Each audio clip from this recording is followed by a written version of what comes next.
Hey, it's Ben again, back here to talk about the artifact section of my cube. This is the ranking on the CubeTutor side of how highly these cards are getting drafted, and I've done all the colored sections so far, and now it's the artifacts.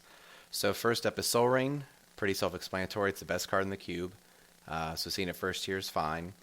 Second up, Jit. No argument with that. Taking a Jit over a Mox is very defensible, and in most cases I would say it's correct, because the Jit is just bonkers. The next card might surprise some people, having Batterskull at number 3, but the more, in my cube group, the more we play with it, the more insane we see that it is, how truly, truly good it is. And it's just an amazing card. And some people really undervalue that card. And honestly, taking it over a Mox sometimes might be questionable, but honestly, I think seeing it here third is totally fine. It's an amazing card. And if you have the mana, it can defend itself or by bouncing it to your hand. And it's just a great win condition. So Batterskull might be my favorite artifact in the cube, or one of them. So seeing it here third to me is fine. Next are the 5 Moxes. The order is not really relevant, at least because I don't think there's been enough drafts where they've been open in past, even though there's been a lot of drafts with the cube. But I don't figure there's been enough to kind of differentiate between the 5. But sandwiched in between is Wormcoil Engine, another great finisher, one of the best finishers in the cube. I'd probably have it second behind Grave Titan as far as best creature finishers in the cube. And then 10th we have Sword of Body and Mind. So honestly, this top 10 is not exactly how I would have mine, but it's pretty close. And seeing the Sword of Body and Mind, which for my opinion is the best one in the cube, just because being able to mill 10 is just a great ability, and you do that twice and you win the game. So I have no problem with these top 10. The next 10, interesting, back to number 10 with the other sword. 5 of the 6 swords are all back-to-back. And I'm surprised to see War and Peace rank last. Again, I guess I shouldn't read too much into how these are ranked. But it's pretty close to how I would rank them, kind of. So I would have Body and Mind first. I like Fire and Ice as second. Then Feast and Famine or War and Peace third. It's really close. And then big distant fifth is Light and Shadow. I dislike that sword a lot. I mean, it's still a sword, so it's still good, but it has the least impact on the board. So I would put that last. Sandwiched in between the 5 swords is Mana Crypt. Fast mana is good, with both the Mana Crypt and Mana Vault here. Karn at 17th I love Karn. It's just a great card, a great finisher, a great colorless 7-drop, especially if you mana drain into it or use the artifact mana ramp into it. It's awesome. I like Phyrexian Metamorph a lot, or Mox Diamond. They're both real good. Phyrexian Metamorph is sweet. Just being able to copy anything, and I have lived the dream of having 2 Batterskulls out at once, and it is hot. So, Skull Clamp, some people think that card's overrated in cube. I think it's fine. So honestly, of all the sections I've done, this is probably the one I've had the least argument with how the cards are ranked. Next up, I have Dismember in my colorless section. This is artifact / colorless section. I do love fast mana a lot, so seeing it up high. I'm happy to see Tangle Wire rank so high, because this is a card that people undervalue a lot in my cube circle. Grafted War Gear is awesome, so seeing it here in the middle of the pack is good. Porcelain Legionnaire I like a lot too. This is really high for Solemn, I think. I mean, it's fine, but it's in the crowded 4-drop slot. Yeah, it fixes your mana and draws a card, which is nice. If you're in one of the slower grindy decks, it's good. But I personally don't pick it that high, and most of my decks, even decks that would want a Solemn, I usually don't end up drafting it just because I don't pick it high enough. I don't think it's worth it. Next 10. So Duplicant, Mirror Battlesphere, a couple big artifacts, especially Mirror Battlesphere. Great Tinker target, great Mimic Vat target, which was on the previous 10. Here's a card that some people might be so surprised is ranked so high, Spellskite. In a lot of control decks I run, I want a Spellskite. It's great defense against any sort of removal, and it's great defense as just an 0/4 defender on turn 2 or turn 1 with ramp. So being able to just drop a defender on turn 2 that can eat removal spells or eat spells that are just going to hit your face, it's great. Disappointed to see Bone Splitter and Anka Mishra so low. Those are 2 of the best cards on this whole list for the aggro deck, especially Anka Mishra. just playing Ankh Mishra on turn 2 or even turn 1 is just awesome. It's one of the best cards for the aggro deck, and it even goes in not just red aggro, because you think of red, you think of damage to the face, but Ankh also goes really well in the white, green, or black aggro. So any aggro deck really wants an Ankh Mishra. So I'd like to see these 2 cards a little higher. Lodestone Golem, yeah, this is about where I see it go in drafts. Personally, I would rank it a little higher, and I take it earlier than how it's ranked on this list, but I guess I don't fault people for taking it where it is.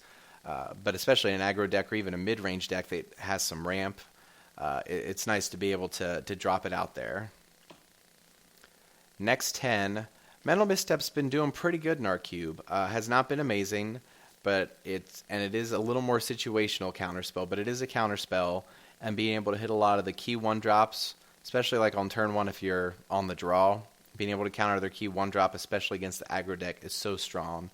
Or being able to counter like any, like the Swords to Plowshares or Path to Exile. I'm not going to list all the 1-drop cards, but being able to counter any of those, or even like a Mana Vault, it's just so clutch to do that. Top is a card I don't like very much, and I've just a couple weeks ago I played it for the first time ever in the cube. Crucible, yeah, I think that honestly this ranking's about right, even though it's a little low. I think it's about right just because of it's more of a niche card. I do like the ramp cards, the Thran Dynamo, the Everflowing Chalice. I like those cards a lot, and I support the super ramp deck in my cube, so it does pretty well. I don't like Scroll Rack very much either, but people play it sometimes, so it's still in here for now.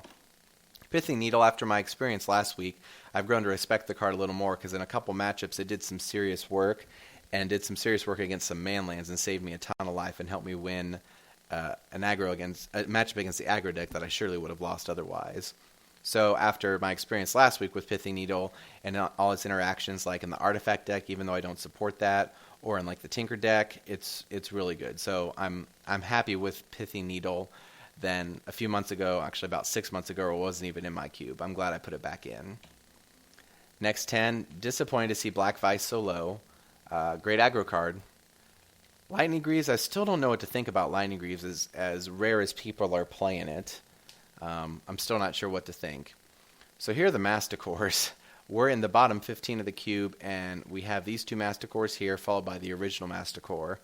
The more I'm playing, I've been holding off on this for a while, the closer I am to cutting at least one of the Masticores, if not 2 or 3 of them.